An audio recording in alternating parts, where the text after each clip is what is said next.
अरावली के पहाड़ों के बीच एक सुंदर गांव बसा हुआ है। वहां लोग अपने मेहनत के द्वारा ही अन्न की उपज करके अपना जीवन निर्वाह करते हैं।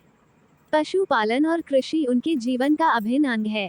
वो मनोरंजन के लिए ताश खेलते हैं, मुर्गियों का युद्ध कराते हैं और महिलाएं टोकरी बनाना, जुड़ा बनाना आदि छोटे मोटे लघु उद्योग का कार्य करती है। गांव के बाहर एक कच्चा कुआं है। रात के अंधेरे में वहां कोई भी नहीं जाता, क्योंकि उस कुएं के बारे में कई सारी कहानियां लोगों ने सुन चुकी थी। कुछ लोग कहते हैं उस गांव के कुएं के पास बहुत सारे भूत रात को पानी पीने आते हैं। कुछ लोग बताते हैं कि एक दिन राहगीर उस कुएं में गिरकर मर गया था और उसकी आत्मा अब वही भटकती रहती है और कोई जाता है तो उसे मार डालती है। न जाने कितनी ही कथाएं उस कुएं को लेकर बनाई गई थी, किंतु कोई भी व्यक्ति शाम के बाद उस रास्ते नहीं जाता और न ही उस कुएं के पास। एक दिन की बात है। गांव में लोग आपस में उस कुएं को लेकर बात कर रहे थे। उसमें एक लोहार भी शामिल था। उसने सभी की बातों को काटते हुए कहा कि भूत नहीं होता और मैं भूत को नहीं मानता हूँ। लोग उसे डांटने लगे और उसे भूत होने का यकीन दिलाने लगे, किंतु लोहार डटकर उनका सामना करने लगा और कहने लगा कि भूत नहीं होता, मैं उस कुएं के पास जाकर सबको साबित करूंगा। लोहार रात को उस कुएं के पास जाने के लिए तैयार हुआ। उसने अपने हाथ एक कुल्हाड़ी भी ले ली। वो कुएं की ओर चल पड़ा। रात बीत गई लेकिन लोहार कभी नहीं आया।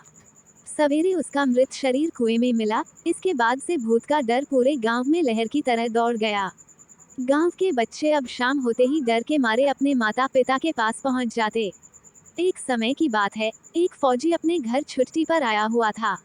वो अपने बेटे को कहने लगा कि गांव के बाहर एक उनका मित्र रहता है, उनके वहां जाकर एक टोकरी ले आओ, सुबह हमें खेती के लिए जाना है। इस पर फौजी का बेटा अमृत डर से वहां जाने के लिए मना कर दिया।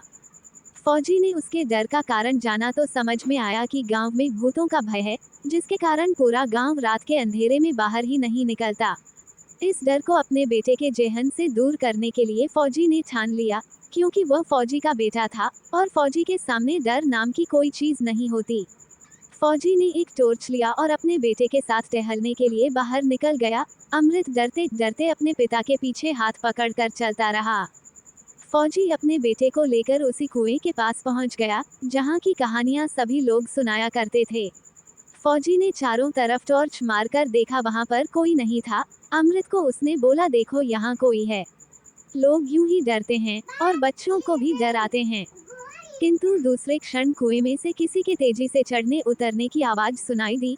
इस पर फौजी ने कुएं में टॉर्च मारकर देखा और अमृत को दिखाया, देखो कुछ नहीं, इसमें ढेर सारी पक्षियां हैं जो हमारे यहाँ मौजूद होने के कारण वह सतर्क हो रहे हैं। अब धीरे धीरे अमृत का भय टूटने लगा और उसने अपने पिता का हाथ छोड़ दिया। अमृत निडर होकर वहां घूमने लगा। उस दिन के बाद अमृत निडर हो गया था। वह रात को भी उस कुएं के पास चला जाया करता था। धीरे धीरे उसके गांव से उस भूत के भय का भी अंत हो गया।